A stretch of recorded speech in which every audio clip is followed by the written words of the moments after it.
Hello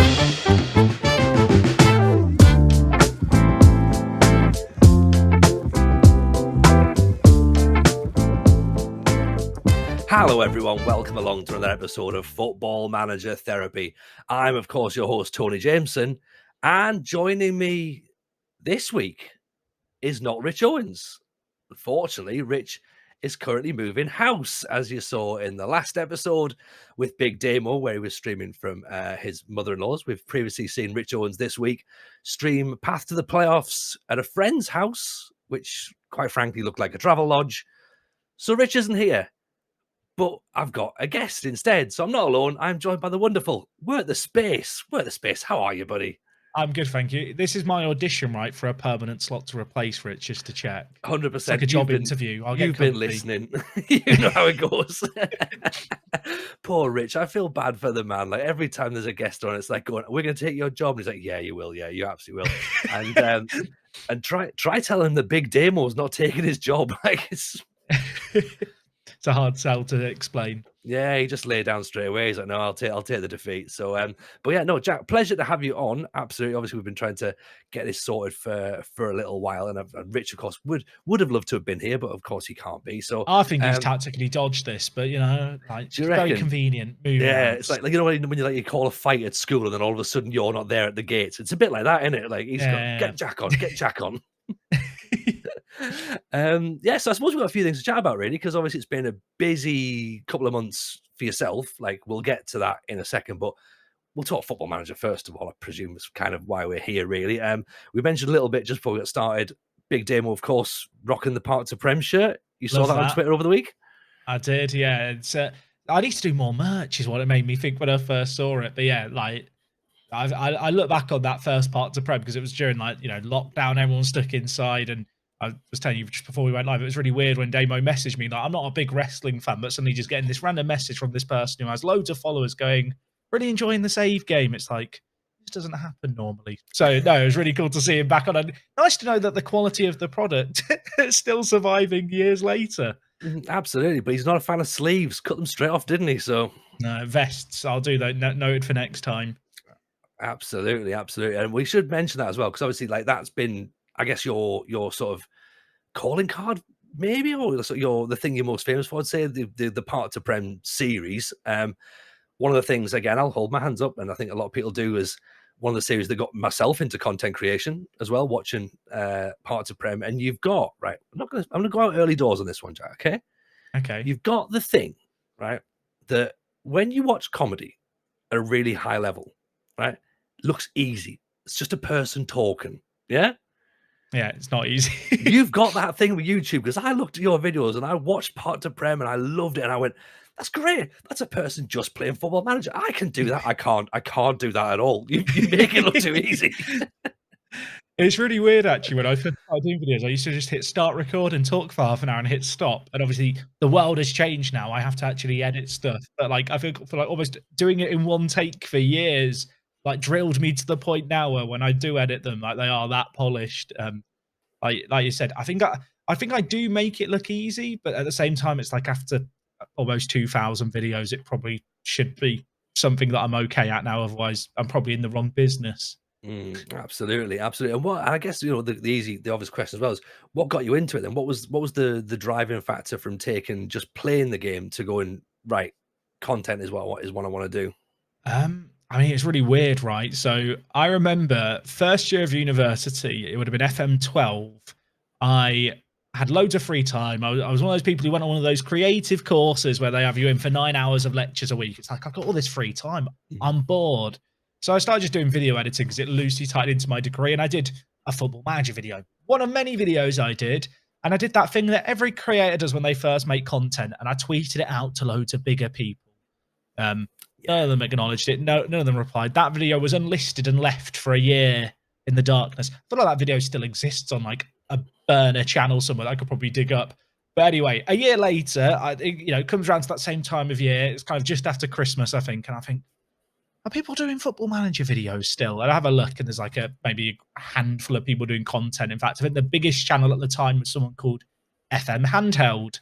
And they just did mobile videos, like for Football Manager Mobile, and they were the biggest channel, 1,500 subscribers, and I was like, wow, this is wicked. This could be something that I could do with the main Football Manager games. I've done it a year ago. No one cared about it then, but there seems to be a bit more of an audience now. I've still got all that free time. Like, I enjoy video editing, and maybe if I do videos around a video game, it can help me get a job after I leave university. Like, I wasn't ever dreaming this would be a job because it was so small back then. And within 6 months, I'd produced almost 2 videos a day, like continuously, and I was just bitten by the bug. And I've never stopped since. I was doing videos previously. I was the kind of person who, had like the flip phones, like the first phones with a camera where you could try and stitch together photos, like an era before TikTok. And it'd be like 360p, uploading them to Google videos rather than YouTube, because YouTube didn't exist at the time. And yeah, it was just kind of a natural evolution that at my second year of university, I thought, Football Manager, that would be fun. So I tried it, and it just clicked, and it's been part of my life ever since now. It's crazy, isn't it, to think that you do it and you go, oh, loads of people like this. Because I remember like back in the day, I was one of the I used to be on the forums, like they used to always be the Football Manager stories, and like people getting really sort of like precious about it, going, you can't post unless you've done 3 seasons already. And I'm sitting there like going, okay, fine, I'll play 3 seasons and I'll post my little story. And I got involved in all that, and I was loving it. And I never considered the idea that it could transfer to video. And of course, it would make perfect sense. I mean, my background is media production, so of course I never even thought of that. Why would I? Yeah. And then going and sort of like just Googling it one day, going, I wonder if there's a Football Manager video. And I don't know how I was trying to get into. I think I was looking for content, like looking for stories of saves, and obviously come across yourself, and I was like, that's what I wanted. People do that. That's cool, right? And just like sit and just binging on it and thinking, all right, okay, and then never quite then getting the balls to do it myself, to be honest, because it's like a different leap, right? Isn't it? To then really get into it. Like, it's really weird, actually. You go back to talking about the forums. I remember when I first started making videos, and there were like written content was the main Football Manager content. Everyone had a blog, or they'd write on the SI forums. And I remember a few fairly well-known writers kind of within a few weeks of me starting tweeting me going, why would anyone watch someone else play Football Manager? It's like, well, why would anyone read about someone else playing Football Manager? Like that? See it. Yeah. And yeah, it was this weird thing where I think over the last few years, I say last year's probably longer ago than that now, really, there's been this transition where I do feel like more video-based content has become the dominant source of content, not just in the Football Manager space, although definitely there, but just on the internet in general. You see it in all kinds of games where people would rather listen to their favorite creator read out patch notes than read the patch notes for a game they play themselves. Like, it's just the world that we live in now. Yeah, absolutely. I think as well, it's part, like, for us, it's, I guess Football Manager is one of those things where we know it's about stories, right? Particularly like, if you're doing a series, like a long franchise series, it's about story, it's about narrative, whereas other video platforms can sometimes rely on the graphical content, and we're not bothered about that. Like, to be honest, with the lower quality visuals we can get on Football Manager, the better, really, isn't it? Like that, if anything, the detail takes away from the story and the plot points, because you want to fill those blanks in with your own thoughts, right? I remember it being such a big leap when I went from using 2D to 3D in videos. People were not happy about the fact I dare use the 3D match engine in FM. I mean, it was 16 or 17. But there was just a day where I was like, I can't be a dots person anymore. Like I need to move on. It was just this realization that the dots weren't getting any better. And to be fair, the match engine has got better. But like you said, it's not a feast for your eyes like a lot of modern games in 2022 are. You're not watching for the fidelity, and it is just about weaving a narrative. Like when I have friends who aren't Football Manager fans who kind of ask me, like, oh, so what is Football Manager like? I'm like, it's like Dungeons and Dragons, except you're a character in the universe and it's all football. And instead of having a dungeon master, there's just this AI that I treat as kind of a sentient being that's overseeing the universe that you're in, that you're basically being messed around with. And that, for a lot of people, I think it makes them click and go, oh, I kind of see now why there's an interest in watching it. And it's like, well, yeah, there's all these characters you build up.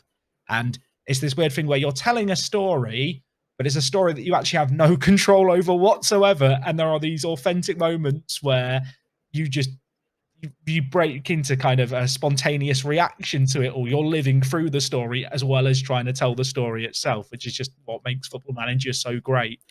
Yeah, and seeing people just buy into it as well and come on that journey with you. I mean, it's something that's relatively new for myself in terms of content. I mean, I guess we could go back and we could talk about the stand-up show, like people buying into the Spartan story that I did, like was great. And that's like on stage because I'm telling and reenacting it. But nobody saw that live. Like nobody saw me do any of that. Whereas now we're in this process where people can come and join your stream and they're sitting and we're all having this lovely time and people are sort of cheering that certain players are scoring, they're hating certain players because they're underperforming, and we're all in it together going like, oh god, right, let's get rid of him, you know. Oh, we finally signed this guy. Oh, we've beaten this team, have been beating us for God knows how many times. We're creating our own grudge matches. It's much better than doing it on your own, isn't it? Which is what we used to do for years.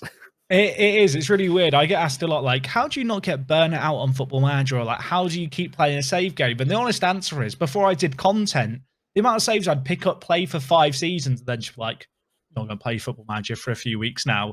Whereas when you said like people buy into it, people are invested, people are watching it.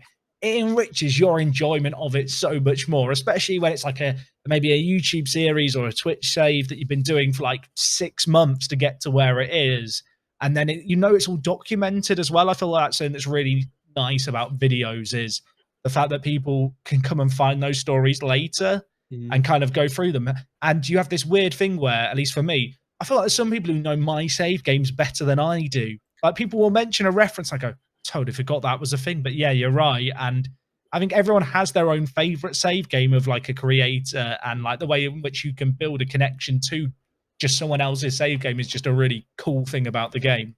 And even just like getting people like getting affiliations with clubs. I mean, we've both been through that. Obviously, I have been to Blythe Spartans games and people are sort of like chatting away to me about the Blythe Spartans save. And then obviously we've got the thing with Odd in Norway. Tau Law, I mean, nobody would have picked Tau Law. Like, in fact, to be honest, at first you couldn't even pronounce Tau Law. Like, yeah, Tolo. I still call it Tolo now. I still call it. No, I don't. I've learned the RMRAs.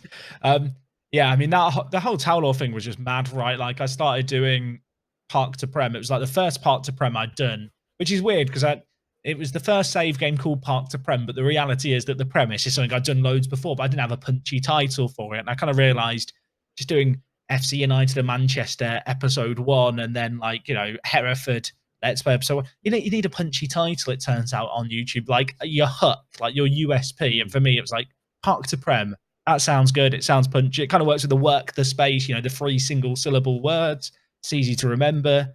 And like you said, it's just weird how you build up these affiliations. Like the whole Tau Law stuff was just bizarre. Like, as you said, going from a place where I didn't even know how to say the name of the place to being the shirt sponsor of the club is just weird. Yeah, well, not just the shirt sponsored. Didn't you sort of end up raising money to fix part of the stadium or something as well? And yeah, so it was really bizarre. So I started the save game in kind of February 2020. All the years blur into one over the last few years, given the state of the world. Started that save game and I was just playing it, and then everyone goes into lockdown, everyone's stuck inside, and there's more and more people finding it. And I was doing the videos. And then I kind of followed the club on Twitter. We've all been there, right? Like you manage teams on Football Manager, you start following along. And I'm following them, and I noticed one day that they've got a sinkhole that's appeared on their pitch. So they're based up in the north, near Durham. It's one of the most, I think it's one of the highest stadiums. Oh, I say stadiums, not a big coliseum of football, but it's one of the highest like football clubs in terms of location in England. And for whatever reason, mostly to do with the mining in the area, there was just a sinkhole that appeared in the pitch. And it turns out if you have a sinkhole in the middle of your football pitch and you're in a situation where you're not playing football anymore because there's a pandemic going on, you're in a situation where there's no one coming to watch games, it's kind of a bit of a problem trying to fill a sinkhole. And so they'd set up a GoFundMe. And I remember reaching out to Steve, I think Morley is his name. He's the chairman of the club. And I emailed him first because I was a bit like, I don't really want to, there's this GoFundMe for a team I manage in Football Manager. This is a wicked opportunity. But at the same time, they might not want this big kind of spotlight on them. They might want it to be kind of a fairly local thing. I've been in a situation certainly where, you know, people can be kind of a bit protective over their football club, especially if their traditional club, a bit funny about, so there's this person on the internet who wants to, you know. So I contacted him and he was like, yeah, anything you can do. Like, we are kind of desperate at this point. We have to raise £1,500. We're not making any money at the moment because there's no match tickets being sold or anything. So I just mentioned it at the end of a video, tweeted it out a few times. And I remember him just messaging me a few days later. He's just like, I don't know what's happened. I don't really understand, but thank you. And the club, I think their target was £1,500. I think they had about 500 to 800 at the time. And I remember just checking it one day, like a day later, it's like, there's £2,000 all of a sudden. And by the end of the 30-day period, there was like, I think over £5,000 raised. It was mind blowing. Steve messaged me and was like, Jack, we don't need a shirt sponsor for next year. Can we put your logo on the shirt? And I was a bit like if you can find a sponsor, please don't like lose out on somebody for this. Like, you know, I don't really want anything back for this. But they were super insistent on it. So for the last kind of 2 seasons, I've been the shirt sponsor of the club off the back of that. But even as recently as last winter, there was one of the typical name storms we get in the UK. And it damaged one of the floodlights really badly, like beyond repair. But because the club had kept all the money that had been raised, they used the amount they needed to on the sinkhole, but kept the rest away. Something that could have been a massive issue for the club not being able to play home grounds, they were able to just fix because the money was already raised from previously. So it's really, really cool to know that not only was that money raised, but actually long term, it's put the club in a lot more secure position where for the last few years, when unforeseen costs have cropped up, they've been able to deal with them. And they actually got promoted last year as well, which is really cool. So they're now in the highest division they've been in, which is the Northern Premier. That isn't the Northern Premier below the Vanarama National. The lower leagues of England is stupid. They have weird and wonderful names, but it's like tier. I want to say it's step.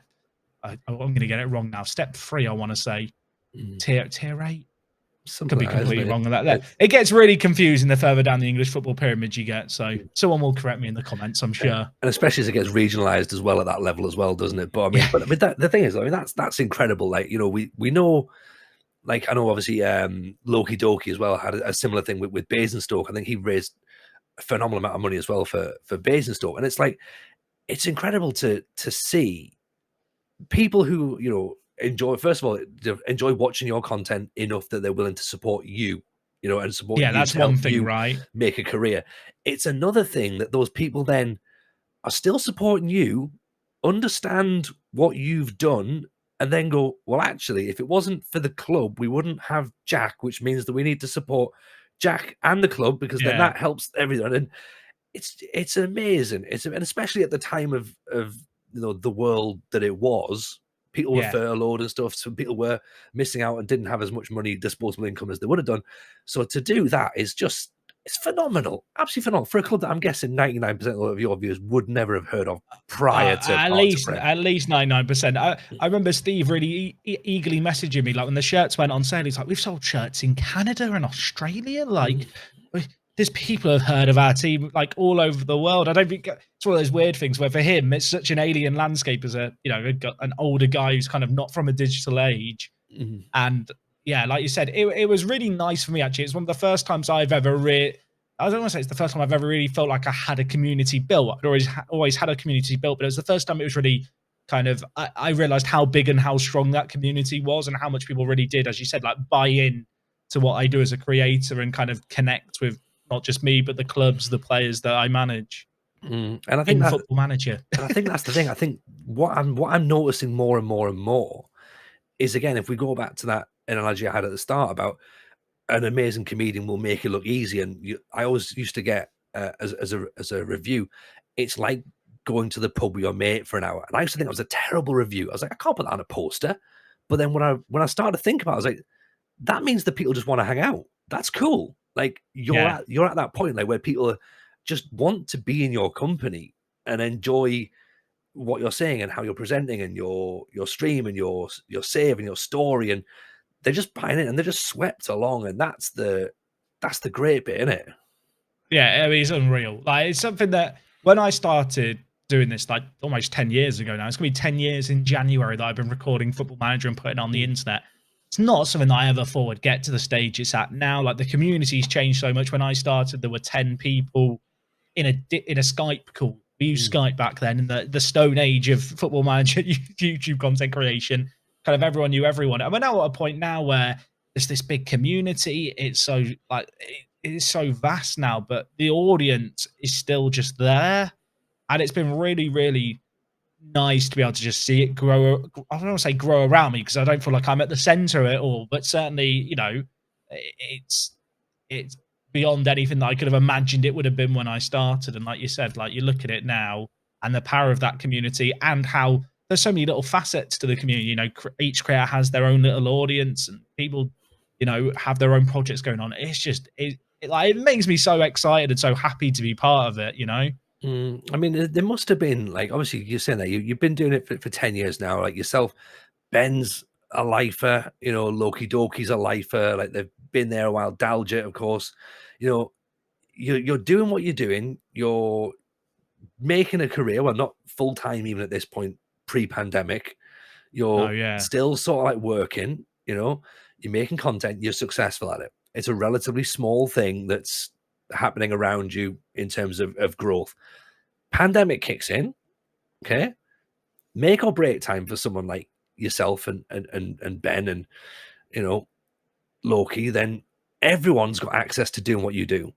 And because you make it look easy, everyone goes, I'll have a go at that. So you've got this double-edged sword, haven't you? Going like, oh great, all my audience are here 24/7 now. I can capitalize on this. I can really push myself as a creator. But then all of a sudden you've got this tsunami of new creators going, I've got nothing else to do either. And there's all these people sat around wanting stuff to do. So let's make stuff. And so you must have been sitting there in a sort of on a thing going, oh, I'm happy in one sense that I can get my stuff out, but oh no, there's all these new guys, but that's brilliant as well. And like, I don't know, like, I mean, was that a thing or was it? No, I think there was a little bit of that. I mean, it was really weird for me because I didn't feel like everyone really knew what was happening with the world for months. Like, I remember going on holiday to Centrebox and coming back to work and then being like, we've packed a box, you're going home to work for the foreseeable future. And obviously, like you mentioned, I wasn't even like doing what I do now full time. Like that came in the summer, which in itself was this whole other thing where it's just like the world's in lockdown. You know what? I've had enough of my job. It's time to pack it up and try to do this full time. Now, it was really, really cool and really, really exciting. It was bizarre actually because before I did this full time, I feel like you have to make compromises as a creator, especially when you can't do it full time. There's going to be certain stuff you can't do that you wish you could do. And for me, a lot of that was having my ear to the ground and knowing what was going on. Like I didn't have the time or energy when after I finished work and after I'd done videos to then be like, what's everyone else doing? Which in some ways I think limited the scope of my content, but in other ways it meant that I wasn't ever influenced by what other people are doing, which I think can obviously be a good and a bad thing. And to be honest, for me, it was a case of I quit my job and then I sat down and I started looking more into this. I'm like, this is way bigger than I thought it was. It's like I knew people had started doing videos and stuff during this whole lockdown thing, but suddenly I'm looking around, it's like there's like 25 people streaming in the Twitch section of Football Manager. Like there used to be like 4 people live like at one time. Like when did this happen kind of thing? And there was like this weird realization I think that came much later than probably a lot of people who were a bit more aware of it. Because I think like yourself and people who kind of came along a bit late, I guess for me, the best way to think about it is I was almost a bit complacent about it all. Like for me, I always knew that was the thing I couldn't be as connected with. And it was a bit of a shame because it meant that I think I maybe came across as slightly unapproachable to people because I wasn't too publicly facing outside of the videos and content stuff. Like, for me, it was a case of I do videos, I work, and then I just have the rest of the time for myself. Whereas now, without that work, I have way more time for, being able to do stuff like this. This is like sitting down here. It's kind of one of those opportunities that a few years ago I'd have been like, I just don't have time for this kind of thing. And it was really weird. I remember just being like, right, this is my full-time job. And like a month later, it's like, there's all these people I didn't know. There's all this stuff that people like that's going on that I just had no idea existed. And on the one hand, like you said, it's like, did it panic me? Not really. It made me really, really excited. It's like, there's just so much stuff to find out more about now. It's like, there's this whole world that I didn't quite realize existed. If you scrape away on the crust and look underneath, there's just all this stuff going on beyond the surface that I just didn't know was out there. I think the thing that I found exciting about it, and again, that was obviously when it sort of lit that sort of revisiting of Football Manager, I think, because again, I've spoken openly about it. Like, I think that I sort of started to come away from Football Manager stuff by being a bit typecast in the comedy world because of it. So I was missing out on bookings because people thought that I was only going to talk about Football Manager stuff, and I was like, well, I've got other stuff as well, and I'm a serious comedian now, don't you know? And then obviously when lockdown happened, and I was like, right, you know what? Like, now's my time. Like, myself and Matt, we started talking about getting the podcast going, and we started looking at content. And I was like, oh, all right, I'll give YouTube a go. Like, I didn't have the kit to stream, but looking around at not just like sort of seeing people from the UK creating content, but seeing people from all around the world creating content, and then sort of being aware, going, oh, this is bigger than I thought. Like, and I'm brand new at this, and I'm going, didn't realize there was that many Indonesian Football Manager creators. Like, this is cool. Like sitting there, as you say, like, you know, I maybe if I'm doing some stuff on my day job, I've got like my phone out, I'll maybe watch a little stream or whatever, and you'll sit like first thing in the morning, and there's like people from Australia are still streaming Football Manager. I'm like, okay, it doesn't sleep. It's always go in the world of Football Manager. Yeah, and I guess, I mean, it's obvious when you think about it, but until you see it, you never consider it. Yeah. No, it's weird, right? Like, I look at it now, like my audience is like 50% people in the UK, and when I started, it was just a load of British people, or at least that's what I was aware of. I think it's like anything, when like communities emerge around any kind of hobby or any interest, like initially you don't kind of realize how broad it is.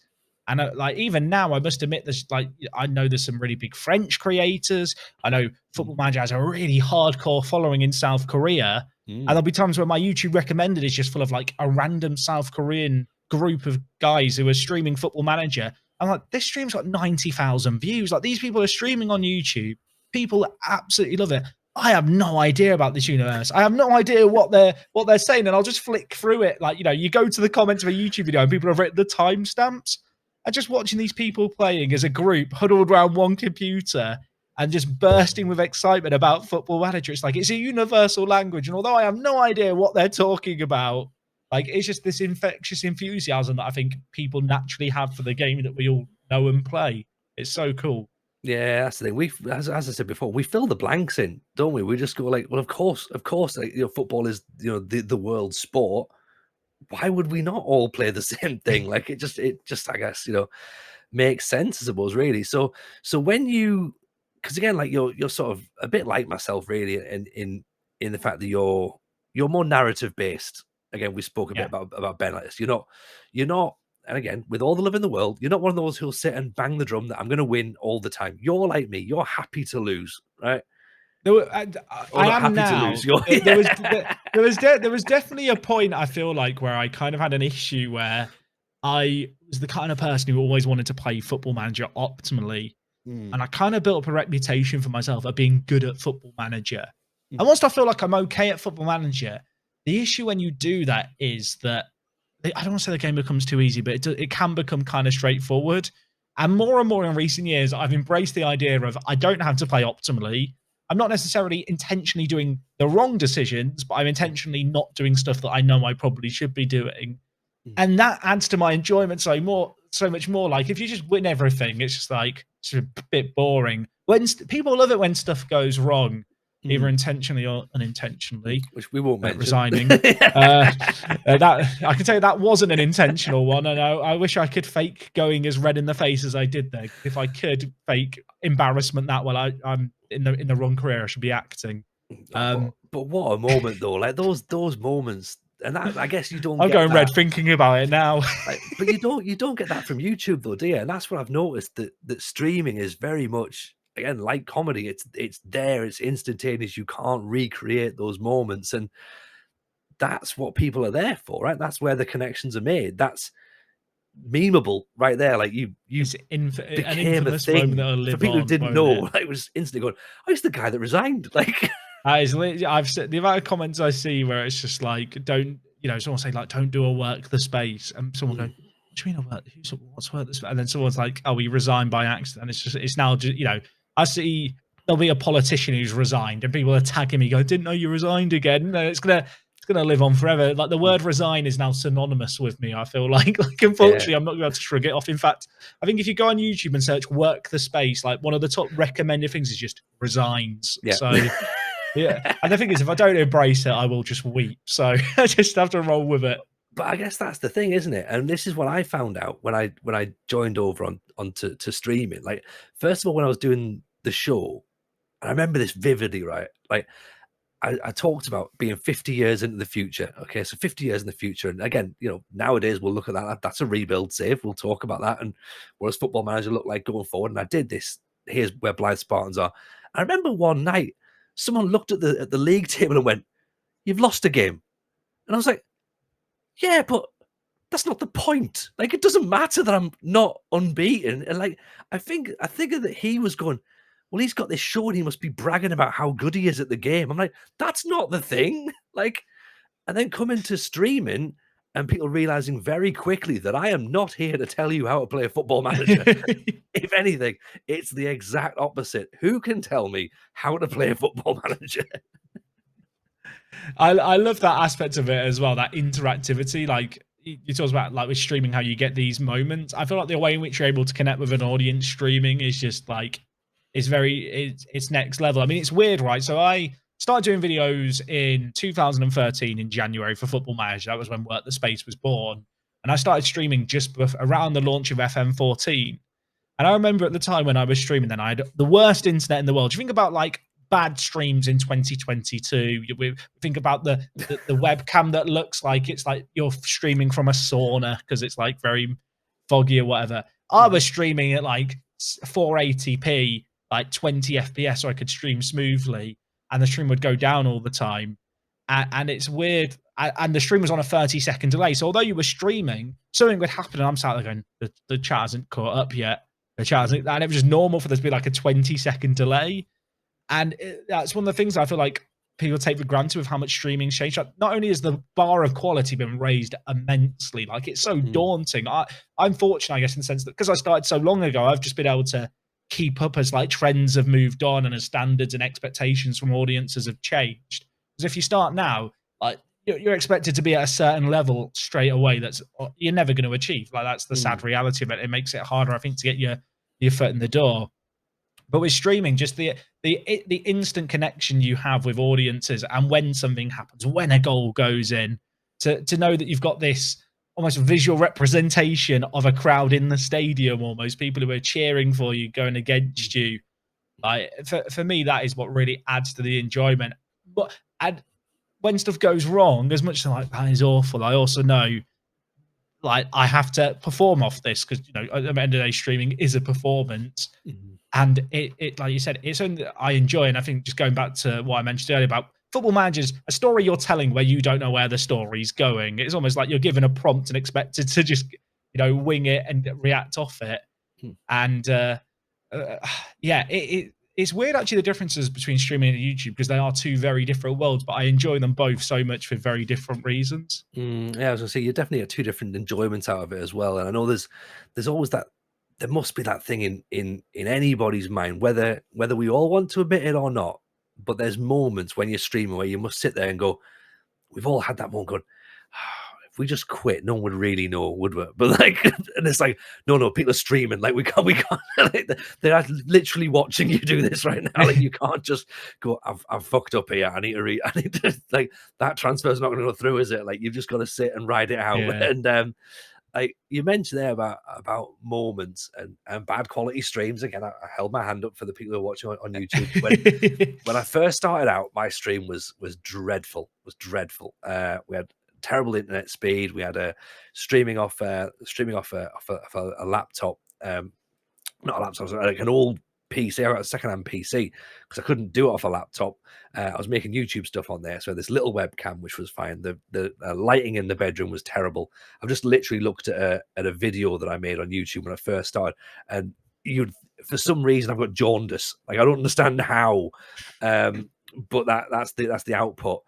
And I remember I'd been a couple of streams in, not long at all. We'd already been sacked by Sunderland. That's how short it was.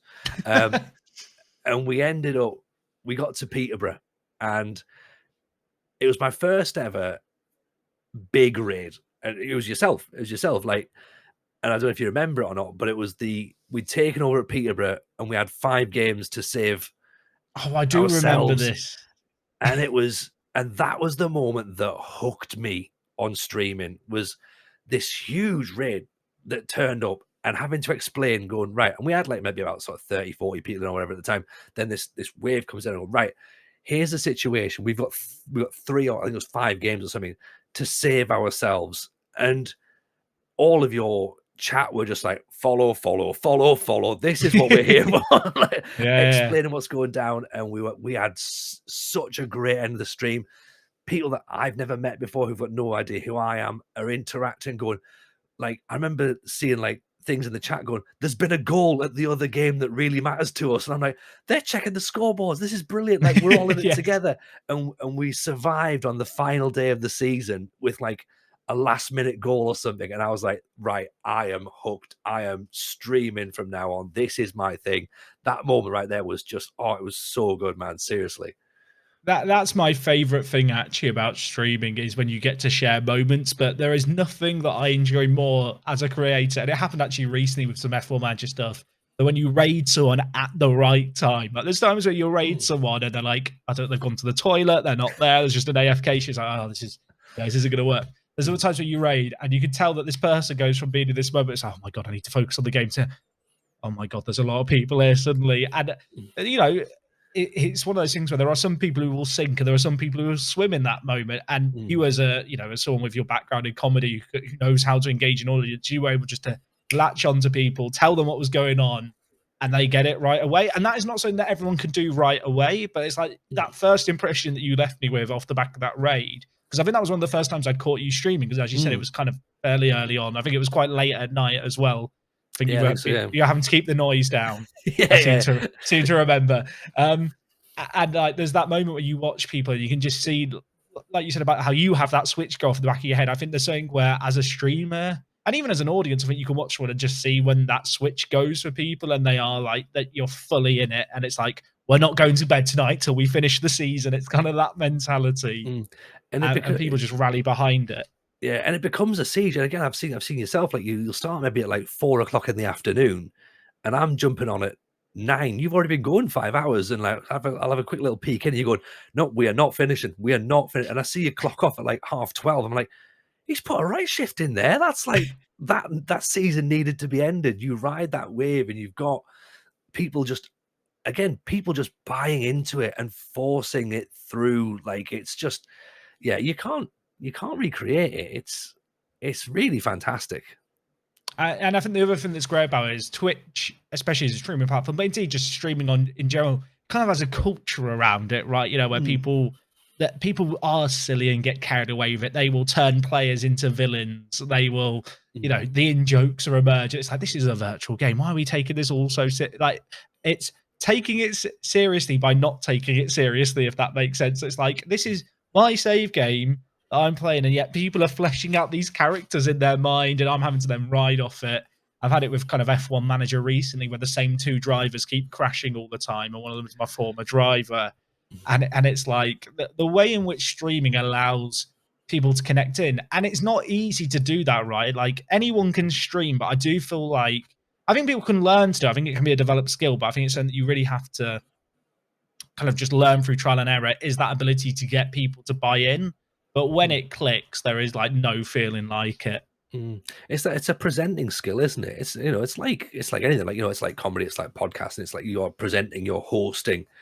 You know, and if you're naturally like that, or you have that inside you, then you're gonna just dial it up a little bit more. And I always say to anyone, I've said this 1,000 times on the podcast, so apologies once again for people hearing the same thing. But for me, I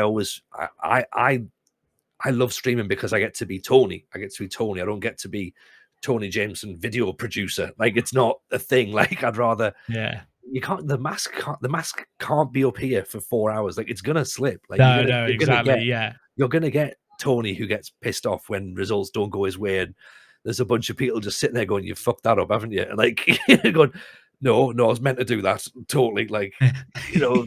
But again, on YouTube, I really missed that interaction, that back and forth, and I just feel as though that Twitch allows me to be more like myself, and sort of that comes through. I mean, you mentioned F1. I guess we have to talk about it. It's come at a great time.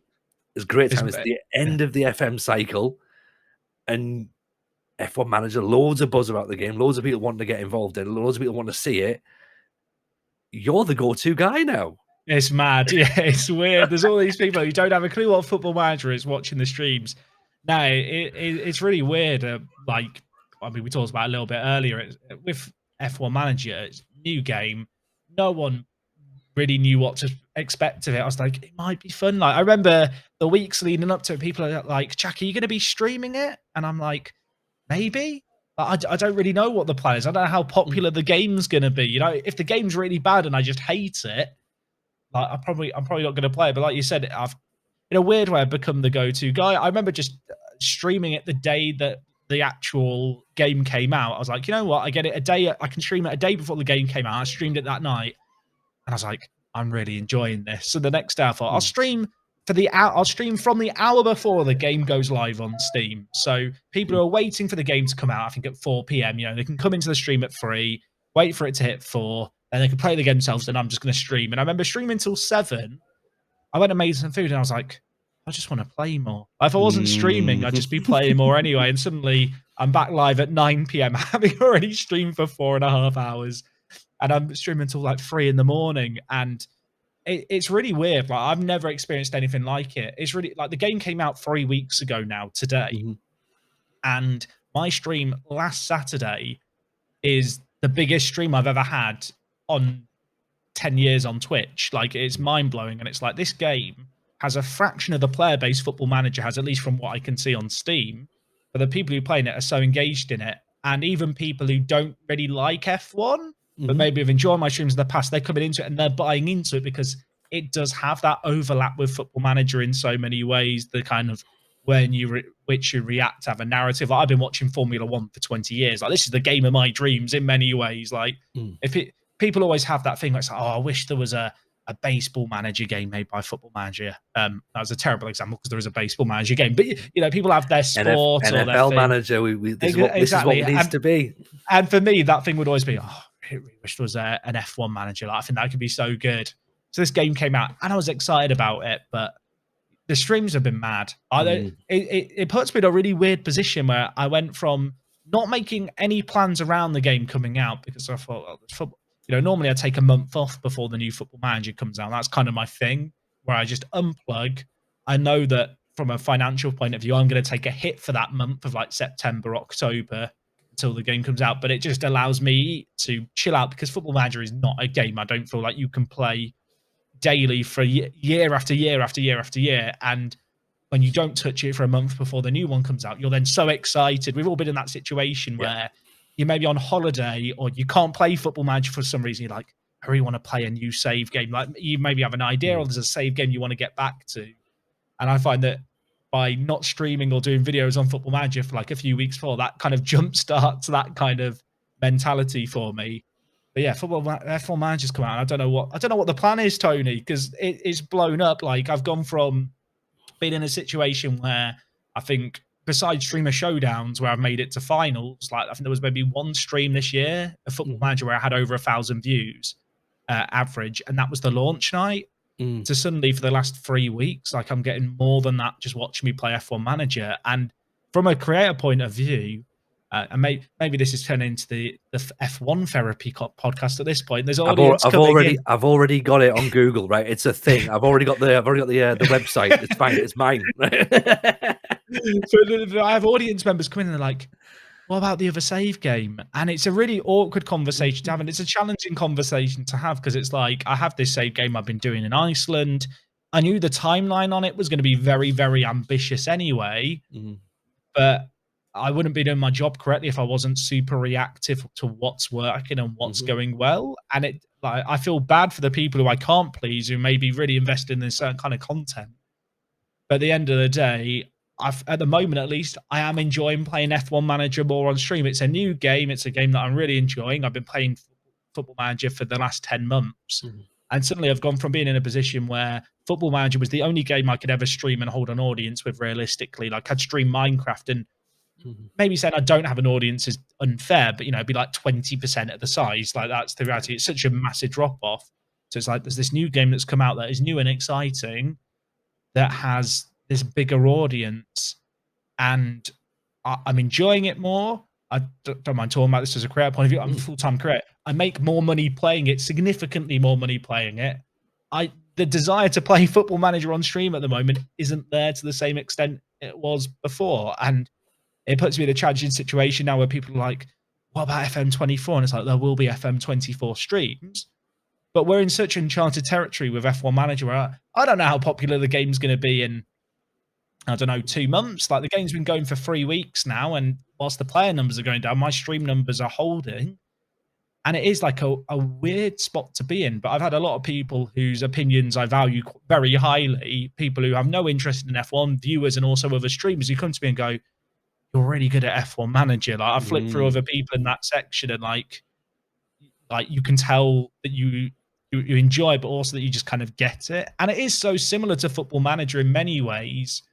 And it's like all the Football Manager has led to me being able to naturally jump in on it and do well.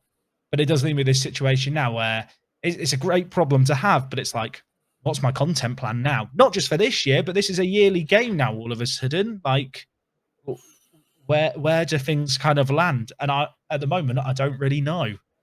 But as you say, though, a great position to be in. 10 years, leading the charge in Football Manager, to then potentially be able to grow an entire new game and community. I mean, that's super exciting.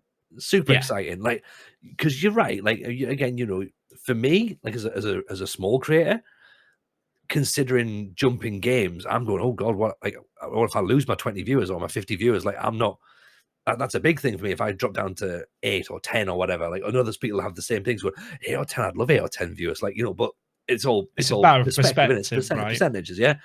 And for yourself, you sat there, as you say, you've got this community that have been invested heavily in an Icelandic save again. So we're talking hardcore viewers here. If you're watching an Icelandic save for Football Manager in July, you are the hardcore of the hardcore. Like, I always say this to people watching on Twitch. It's like, if we do a poll and ask how invested in Football Manager are you, a lot of you can go, I'm not a hardcore player. It's like, you are watching someone else play the game in August in Iceland. You are a hardcore Football Manager player, whether you like it or not. You're not casual, are you? You're not casual. You're not like you're not taking Man United in season 1. Like, like, oh, which team? How many seasons have you done with Barcelona? It's not that. Like, you're in there. You're watching something. So you've got that, and then you're right. You then rolling the dice, going, are people going to come? Are people going to follow? Like, am I going to get? Like, are my Football Manager audience going to come across to F1? Are the F1 fans wanting something so different to what Football Manager fans want? Like, are you getting F1 esports fans coming in? Like, because it's a new community as well, you're sort of shaping it as you go as well, because they might not know what they want really. And you're right, you're obviously at that point now where you do run the risk of going, well, as a business person, as a creator with bills to pay, and now that being your job, you've got to look at that bottom line as well and be like, what pays the bills? Cost of living crisis, energy's going up. Like, do you just go back to Football Manager because that's the norm, or do you go, bills to pay? Yeah, I mean, it's weird as well. I've always said I am a YouTuber that streams. That has been our hard line, and I remind people on Twitch of this. It's like, traditionally, the new Football Manager comes out, I will do sporadic streams, but the reality is that 30% of my income for the year as a business comes in the month and a half between Football Manager coming out and Christmas on YouTube. Like, YouTube has to be my focus at that point. And suddenly I'm looking at it thinking, this game's going to be coming out every year, but 2 months before Football Manager. I think it's a game that works really well for streaming. I love Football Manager as a game to stream, but I think it has its flaws in terms of, if you're 3 years into a save game and you're managing, even if you're managing in England, but if you're managing in an obscure league, it can be kind of difficult for someone stumbling across to fully buy into that right away. Where it's such a massive, it's the thing that Football Manager's biggest strength is the fact it's an entire footballing universe, but that can make it very daunting, even if you miss a few streams, to know what's going on. Whereas with F1 Manager, it's 10 teams, 20 drivers, it's the same 22 tracks every year. Like, you can jump into a save game 5 years in the future of F1 Manager, look at who's racing and think, I recognize 12 out of the 20 names there. And I think from that point of view, it becomes, I don't want to say it becomes a better stream game than Football Manager, but I think it probably does. Like, it looks, the game looks amazing. The simulation is not flawless, but for a first year game, it's really good. And I kind of look at it and I'm sat thinking, this game, like, it doesn't have the depth of Football Manager for videos. Like, I think with Football Manager is a big footballing sandbox. And for videos, there's infinite possibilities for what you can do. Whereas I think with F1 Manager, there is more limitations there because you can only manage 10 teams. But I think if I look at the two games, it's like FM is very good for YouTube, like in terms of what I do with it. F1 Manager is like it's a way better streaming game, but I think I look at the numbers that it's doing and I think, why is it doing it? You know, I have to look at it critically. And I think one of the ways you make it in this world that we live in as content creators is you have to have that analytical mind to be able to kind of break stuff down and work out what's happening and why. And yeah, there's part of me that thinks, man, F1 Manager is the kind of game where, you know, you have 22 races in a season. It's 2 hours per race, roughly. You know, people can easily, I don't want to say people can easily sit down for 2 hours, but it's a case of if you miss a week of F1 Manager streams, worst case scenario, you've missed half a season. Whereas with Football Manager, if you miss a half a season or even a full season in that amount of time, it's very difficult to then reconnect and know what's going on. And like, at least from my point of view, if I'm watching a streamer play Football Manager, I feel like you need to be there for at least half the streams in a bizarre way to really know what's going on. And it is a bit of a kind of a venture into the unknown. And like, I'm an hour about it. And it's not really me now saying I'm never streaming Football Manager, but there's part of me that's like, I have to think about this all of a sudden. This is perhaps like one of the, you know, I talk about the fact that on stream quite a lot that when I choose a team to manage on YouTube or on Twitch, that is a business decision. And that is often the biggest business decision. You know, when I start Park to Prem, the team I pick, that's the biggest business decision I'm making for 5 months because that series will last that long. And when I look at the streaming stuff, you know, there is an element of that, bizarrely enough. And it's a weird spot to be in. It's a scary spot to be in because it's my job. It's a great problem to have. But like, even as we sit here now, it's like, I don't really know what it's going to look like because you don't know the longevity of F1 Manager. Like the audience overlap, I know whilst it exists, it isn't massive. I don't think. I say I know, like from what I can anecdotally tell. Yeah, it's a weird, exciting thing. But like you said, I feel like I've positioned myself as well as I can as a creator, like business hat jack on. Like I'm conscious of the fact I'm quickly becoming the F1 Manager streaming guy.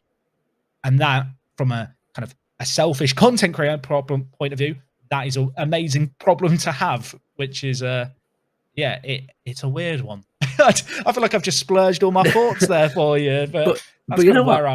I appreciate that, though, because I guess you kind of said what we're all probably looking at you, presuming that you're thinking, going like, you know, business has got to come first. Like, you know, you clearly you can't, again, we say you can't hide on stream. You love streaming F1. You can tell. Like, you can tell you're enjoying it. It's new and exciting, like, right? Exactly. Like, and I love playing Football Manager and I enjoy it. But especially 10 months into a game, we've all seen the same goals in the match engine a million times. And there is something quite bombastic about when a car explodes versus a ball hitting the back of the net. There just naturally is. There's part of me that it has made me wonder more and more, though, like with Football Manager, how big could Football Manager be if the graphics were better? I've always been someone who kind of sits there and goes, Football Manager graphics don't matter. I played in 2D for years. Like, I almost felt like I had to go 3D when people started asking for it more and more. And it's like, I hate to use the analogy if Football Manager had FIFA's graphics because it's just an awful thing. But, you know, if they were to a level where it is more of an eye candy, it makes me think, wow, where would Football Manager be? Football Manager is so popular now. I think there's almost like a whole generation of people who perhaps look at Football Manager and go, I'm just going to play FIFA. It looks better. Like, as much as we might hate to admit it as kind of boomers of the internet at this point, you know, I play Football Manager for the spreadsheets and for the details, but I think when people watch a game, they're perhaps watching for different reasons. And especially if you're telling a story through F1 Manager, through Football Manager, the fidelity of the backdrop to the story does actually matter maybe more than I ever realized it did with Football Mm. Manager. There's like part of me that thinks is one of the reasons F1 Manager is watched as much as it is, because it looks the way it does. Because it's for a Oh, it looks simulation game, stunning. it looks ridiculous. Like, it has its flaws in the same way that the 3D in Football Manager doesn't line up with the 2D, and you get the offsides where they look onside. There's those equivalents in F1 Manager, but at the same time, it's like it's weird and it's new and it's exciting, and I kind of hope that SI get a kick up the butt from it. Like, I want to think they maybe go, oh, our game could look a bit like that. And obviously Football Manager will always have its limitations with licensing and stuff, but even just the way F1 Manager presents itself, where it's all kind of like a TV broadcast, I think, imagine if direct to camera in Football Manager was like you're watching a game on TV. The ball goes into the corner, it cuts to a camera down by the corner flag, and you see your player getting ready, doing the hand signal, and it cuts back wide. It makes you think, what are the possibilities of Football Manager? Yeah, as opposed to that near post corner that always goes flying straight over the bar, and you think, is it in? Is it gone wide? Like, we don't know. That angle really annoys me all the time. Yeah.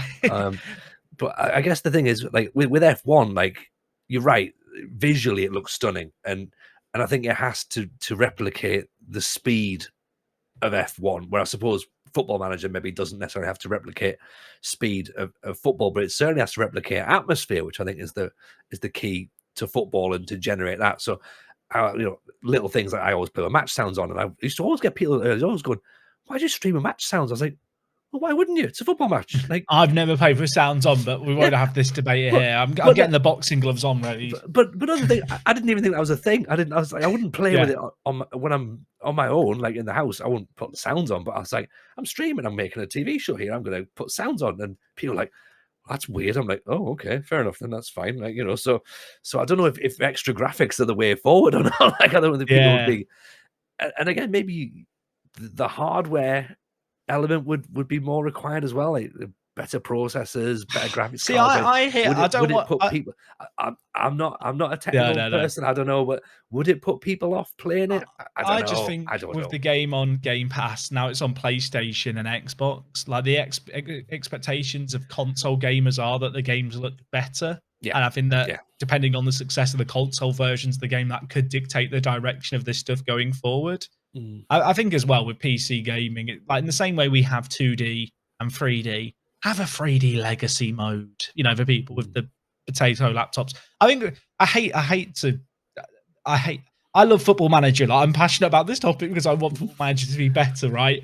There's part of me that looks and thinks, Football Manager, they're trying to make the game run on like 12-year-old laptops still, where like they're going to take off if they run. Like, there's a point in which you have to go, sorry, if your computer wasn't made in the last 8 years, you're not going to be able to play the game. And I've just picked an arbitrary number there. In the same way that when people develop video games, people don't go, why are you not releasing FIFA 23 on the PlayStation 2? Like, it's like we've moved on with our times. You need to, keep up. Yeah. It's a tricky one, but it's one of those things where I think about the future of Football Manager content, and I want to believe that we will just have a year one day where there'll be this 3D revelation where suddenly we go, wow, the game looks so much better now. And I want to believe that day will come, because I think without it, and I've never really felt like this before until the F1 Manager stuff started to happen, I do feel like there is a ceiling that Football Manager content will approach because of that. There is like almost a limitation to what you can do with what we have and how it looks. And I mean, I don't know about you. The idea, and it will never happen, but the idea of Football Manager could look how FIFA does, and I could do all the details of Football Manager over something that looks that amazing, would be incredible. I mean, or basically, if anyone from EA is watching, just buy Football Manager. Just give them the FIFA engine, please. Yeah, that could work. That could work. I have no one from SI's watching this, so I'm not going to be invited to visit them anytime soon. But it's just one of those things where the F1 Manager stuff is great, and it's new and exciting. And I love Football Manager. Football Manager on YouTube is still my bread and butter, but at least from the streaming point of view, it's like there's this new world out there that's opening up to me, and I could be the pioneer in a new space, a bit like I was in Football Manager. And I guess that's the thing, isn't it? You do. So it's all about cycles. Maybe this is the time where a new cycle comes in and you're sort of taken in a different direction, possibly, which is It's very, very exciting. Very, very exciting, I think, to be honest. I'm going to do a couple of questions that I've got because they sort of tie in really with where we're going. So, questions we've had from the community. Craig Hadley, he gets in touch quite a bit actually. He's asked, how do you feel about being an inspiration for many young creators nowadays, having been one of the first in the FM space? That's a really good question. It's a weird one, right? Because I never really started doing what I was doing with a grand plan. I didn't. People sometimes say, "Why did you start doing content?" It's like I was bored at university. There wasn't like a plan to it all, and it's like it took a little while, I think, into my content creation journey for me to take that step back and think, "Man, okay, I am a bit of a role model. There are people who will look up to me and kind of look at what I do."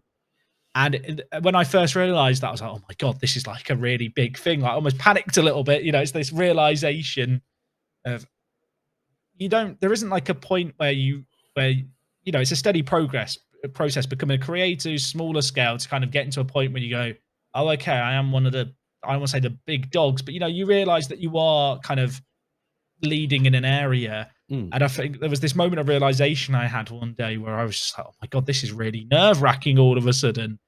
But actually, I feel like I've learned to embrace it a lot more. I try and be approachable if people ever message me asking for like, what software do you use, what camera do you use, or hey, I made a video. I'll try and offer them some constructive feedback because I feel like I owe it to give people back that little bit. But at the same time, it's something I try not to think about too much, which might sound a little bit counterintuitive, but I think if I thought about it too much, I'd probably second guess what I do and do stuff differently. And so I probably wouldn't be doing the stuff that I do and making the decisions I make, which, might be good, might be bad at times. I suppose with that then, because obviously, like you said there, you do offer your time out and you do help sort of newer creators and with bits of advice. I mean, Anarchy Alley's, which is a great name for yeah, it's Anarchy Alley Gaming, by the way, not just Anarchy Alley getting in touch. He's asked, what would be a piece of advice that you would give to new creators. Now, you're in a great spot because you're not just giving advice to new Football Manager creators. You could now potentially be giving advice to new F1 creators that don't exist right now. Yeah, yeah, that's the weird thing, right? It's like, is there a new cycle beginning? What advice? This is really, really cliche, but I will expand on it. Yeah, have fun with it. Like, making content is not for everyone, and sometimes the idea of doing something, we've all had that thing, where you have a hobby or an idea and you buy something. It could be, I don't know, the Premier League sticker book. I used to buy it every year as a kid, never finished it, but in the moment it felt like a great idea. And sometimes with content, and I went through this cycle like in earlier parts of my life where I tried different types of content. I used to do stuff on Call of Duty and then other games that came along, and I never really stuck with it because I just didn't enjoy it.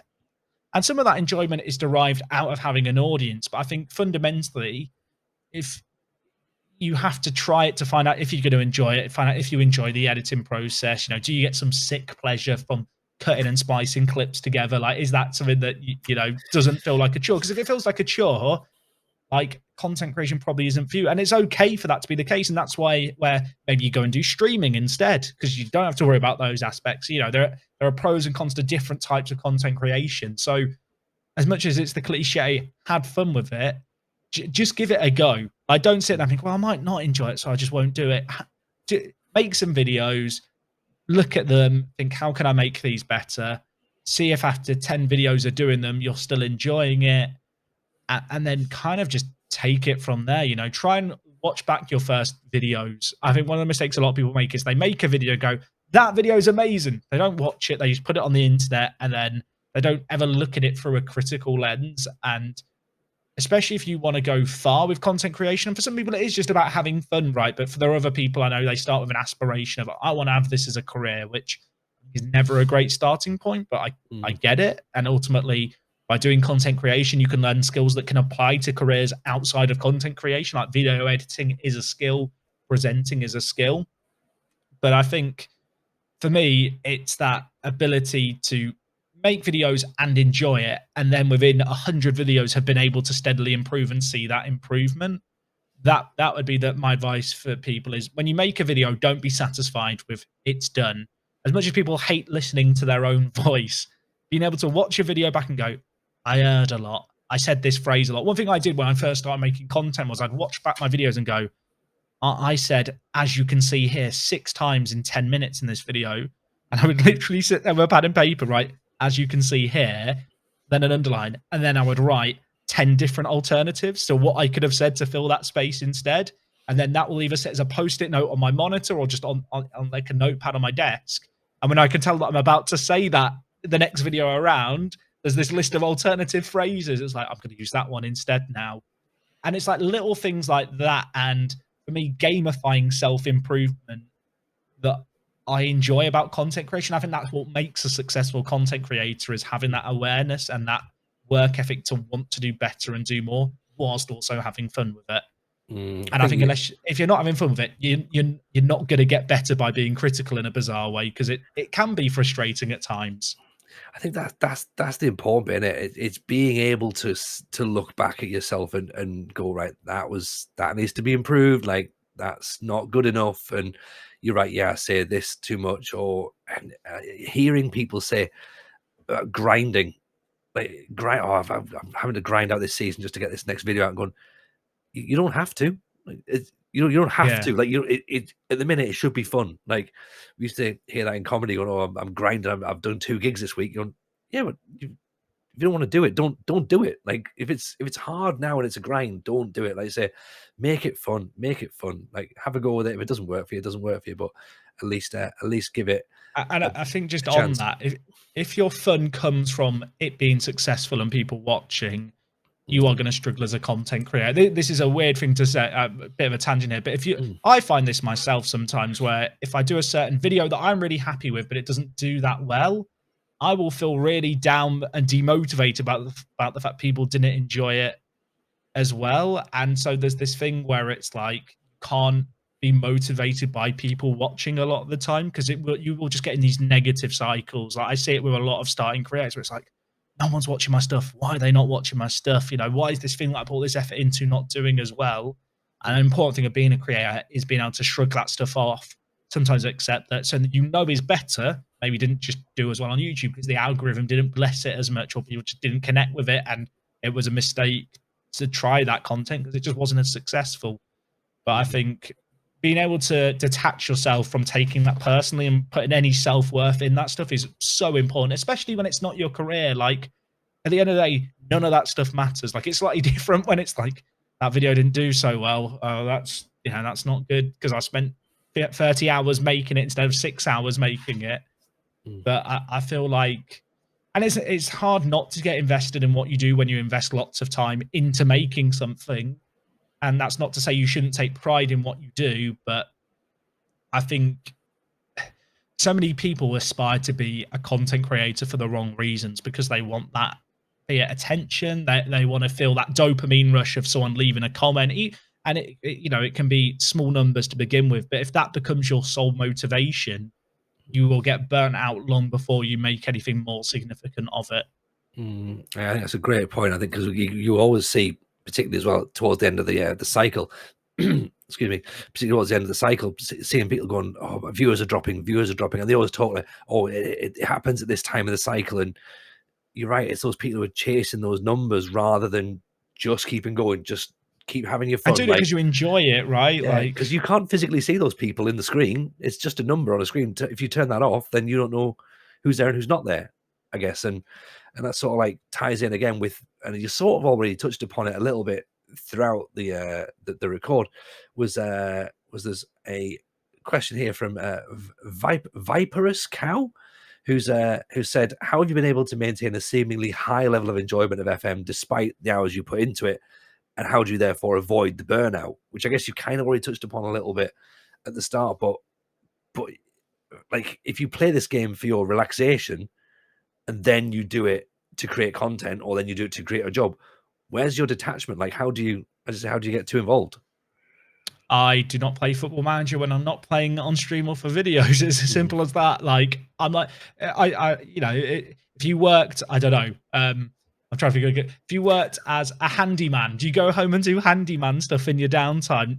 Probably not all the time willingly, whatever it is, your job, you don't take your job home with you. And for me, people say, what saves do you have outside of streaming on YouTube? I'm start thinking, how many hours of the day do you think I have? Like, you know, I definitely work more than 40 hours a week doing what I'm doing now. And I think the key to it is being able to not do as much Football Manager stuff when I'm not doing it for my job. And, you know, there's times where I'll lurk away in streams or just check out what video series people are doing. But the reality is, having stared at Football Manager or F1 Manager for 40 hours a week, the last thing I want to do in my downtime is go, I'm going to go watch someone else's YouTube series.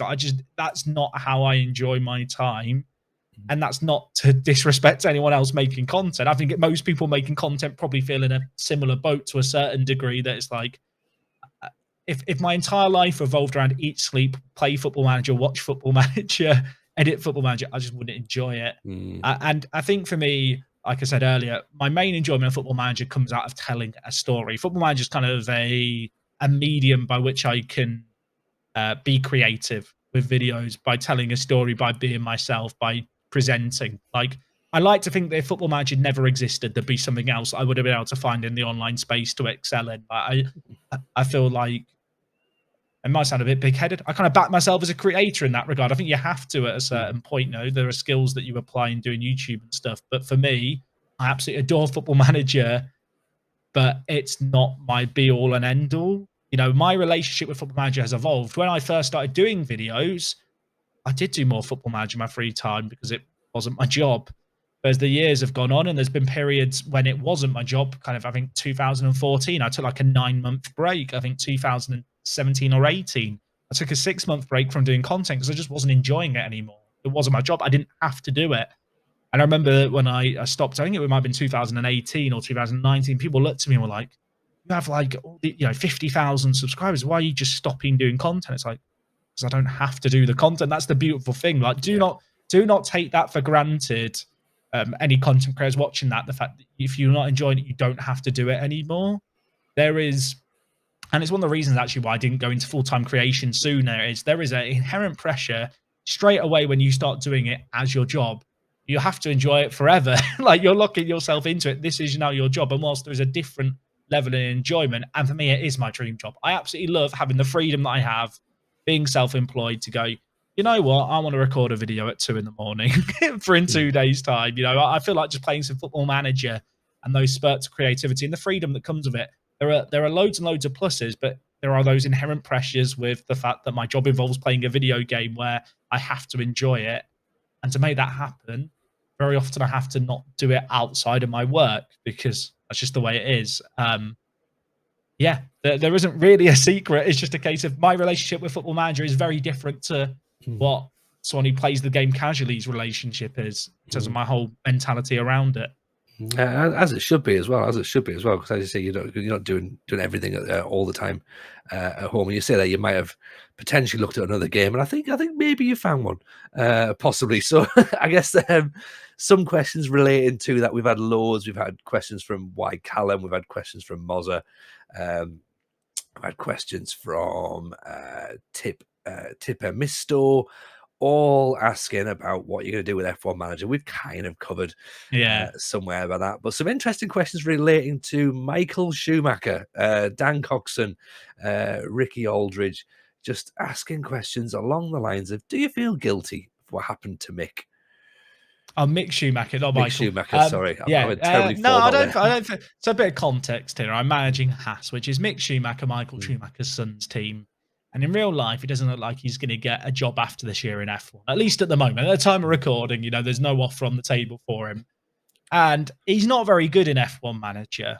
And I decided, the thing is, okay, in Football Manager, you can have a donkey in your team, can't you, Tony? You have that little idiot in your FM team. And when they make a mistake, it's not the end of the world. There's 10 other men to try and solve the error of that. With F1 Manager, when you've got 2 drivers, if they're not up to scratch, it really does diminish your enjoyment and increase your hatred towards them. They're not getting bailed out by anyone. Mick Schumacher is f***ing useless, Tony. He's useless. He's so bad. I gave him 4 races. He was terrible. And I've going on a rant here. I fired him. He's now in the worst team in the grid. He's still the worst driver. He's still got to drive after 2 years. People should be grateful he's still in the sport, as far as I'm concerned. I'm not taking any more questions on Mick. Perfect. I love it. I absolutely love it. Right, one more. Well, one more Football Manager question. Julian Brandt ? And will you ever return to Iceland? Oh god! So yeah, that's not the Iceland question. Yeah, of That's course. the Yeah. the iconic Julian Brandt. Yeah. Yeah, I can't do it on demand. It was an in the moment thing. Yeah, we all have. I mean, bit of context here. Julian Brandt scored against Kev Lelujo in the network game. Me and Zealand were watching the game, and I was quite passionate about the fact Kevin had conceded a goal, and all that relief and joy at seeing him concede a goal by Julian Brandt took over, and I might have turned into a German commentator from the 90s. The Iceland question, kind of talked about it a little bit. Yeah. I might go back to it. I'm conscious of the fact that FM23 with the beta as well, it's like, let's be real, it's probably 6 weeks away, 7 weeks away, like there or thereabouts. It's probably going to be a bit of a challenge. I mean, I don't know if you've experienced this as a creator. There are these awkward conversations that have to be had when you do have to pull a plug on a Football Manager save early. It might be that you accidentally delete the save file. It might be that you're just not enjoying it anymore. But I think as a creator, a level of transparency is important, but also just recognizing if you're not enjoying a Football Manager save game. Like, we've all been there, right? Like, you start a Football Manager save game, be it as a creator or as a player, you play 4 matches of the season, and you're just like, just not really feeling it. But the amount of times, especially before I did content, the amount of times I start a Football Manager save, not get to Christmas of the first year, and then be like, just not clicking with me, like this team for whatever reason. I think that's like an important thing to have. Obviously, with the Iceland stuff, it's if Football Manager were to come out and go, yeah, by the way, backwards compatible saves, like you can load it in the next game. We're there. Yeah, we're there. Totally we're there, right? But like at the end of the day, Football Manager works on a yearly cycle, and it'd be naive of me to tell people, given the fact that I've just been knocked out of the the Conference League knockout stages. Yeah, we're still going to win a Champions League in the next 6 weeks. Like, if anything, I should have started the save game in January instead of July. Like, that's that Captain Hindsight kind of analysis. But who knows? Maybe in a year I'll return unfinished business. Yeah, exactly. The save's never really finished, is it? The story can be retold again. So that's how I'll just give it to everyone else. Someone else can stream my save game for me. I'll outsource it. It'll be fine. You know what? There'll be people sitting there going, "It's a brilliant idea, that actually." Yeah. I'm WorkTheSpace's streamer. That's what I do. Stream is safe for him. You know what? I think that's a pretty decent place to end. Actually, no, sorry. One more question. Why did you pick? This is from my mod Rogie. Why the Leafs? He's a big hockey fan. So I am wearing a Leafs jersey right now. This isn't planned. It was a lapse in judgment. Remember, Eastside Hockey Manager came out, which was the hockey game that Sports Interactive released for years, and then they did like a re-release in I think 2014, 2015. And I didn't know anything about hockey. I'd bought one of the NHL games at Xbox 360 just because it had fighting on the back of the box, and I thought that seemed novel, fighting in a sport. But that was my brief exposure to hockey. And I was looking for a team to manage in EHM, and lots of people compared the Leafs to Liverpool, which probably wasn't the best analogy, but Liverpool at the time, it was when Liverpool, it was a bad time for Liverpool. It was the Roy Hodgson era there or thereabouts. And basically the Leafs were a bit like Liverpool, where they've been very successful in the past. The Leafs have the longest cup drought. Bit of context here. They've not won the Stanley Cup for the longest period of time, despite being a very successful team in the very founding years of hockey. And they are a team that ever since I've started following them have never made it out the first round of the playoffs. And they always lose in the last game of the playoffs. So for a bit of context, in hockey, you play either like a best of 5 or best of 7 series over a couple of weeks where you play every other night. First team to win 4 of 7 games goes through. I think in the last, 7 years of me watching it, I have been up at 4 a.m. to watch game 7s, the deciding games, 4 or 5 times. I think one year it was a game 5, and they have lost every single time, Tony. Every single time, 4 a.m., I'm sat there thinking, we are here again. And to be fair, I'll be on it. I sometimes think, you see Americans following Tottenham. You think, why would you pick Tottenham as your team to support in football? That's what people must think about me picking the Leafs in hockey. Like, I am a Tottenham fan from America.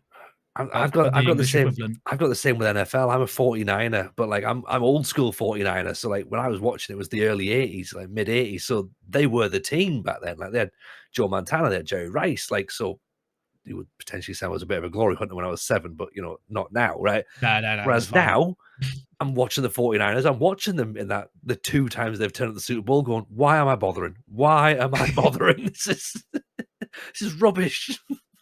Yeah, that's the worst thing about American sports as well. It's when it's like very early hours in the morning and you're wondering why on a Sunday night, knowing that you've got work the next day.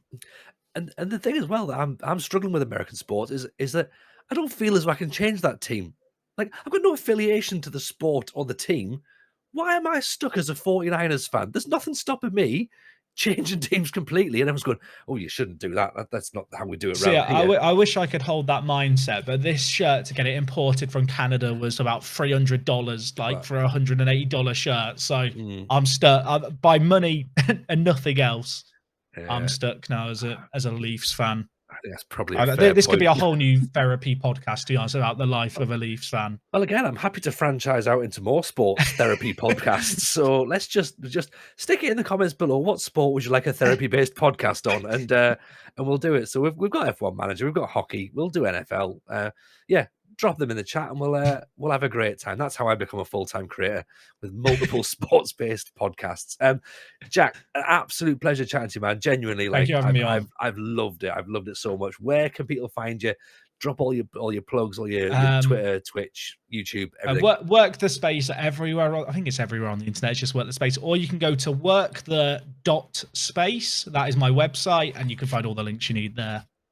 Absolutely fantastic. Of course, we'll have all the links down below as well. So yeah, go drop Jack some love and give him a follow, and of course, go and have some fun over in F1 world. I guess that's kind of the end and of Football it. Manager. And Football Manager as well, of course, because we have to say Football Manager in order to be in the podcast charts for Football Manager. Other games with management capabilities are available also. We should say as well that there's still tickets left for Football Manager Therapy Live at the Nottingham Comedy Fest, which is the 7th of November, day before FM23 launch day. Ooh, FM meetup, I think so. We'll get that done, so that's good fun if you do fancy joining it. Again, we've got a link down below for the podcast as well at FMT Pod, and of course, we are here every single Tuesday. It's been a pleasure.